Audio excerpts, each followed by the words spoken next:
Hi friends, welcome back to my channel Sushmita tutorials. ఈరోజు గుత్తొంకాయ కూరలాగా దొండకాయ కూర ఎలా తయారు చేయాలో చూద్దాం.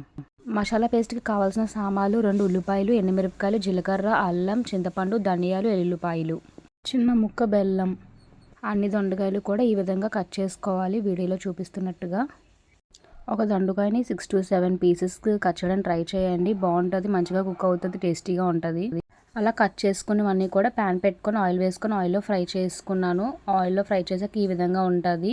ముందు చూపించిన మసాలా సామాన్లన్నీ కూడా పేస్ట్ చేసుకున్నాను. ఒక టమాటో అండ్ సాల్ట్ యాడ్ చేసుకొని స్టవ్ ఆన్ చేసుకొని ప్యాన్ పెట్టుకున్నాను. వాటర్ అంతా పోయాక ఆయిల్ వేసుకున్నాను. ఒక 3 స్పూన్స్ ఆయిల్ వేసుకున్నాక కరివేపాకు వేసుకున్నాను. అది కొంచెం లైట్గా ఫ్రై అయ్యాక మసాలా పేస్ట్ వేసుకున్నాను. అది ఒక 5 minutes అలా వేయించి అందులోకి ఫ్రై అయిన దొండకాయలు వేసుకున్నాను. ఒక 5 minutes అలా మగ్గించాను.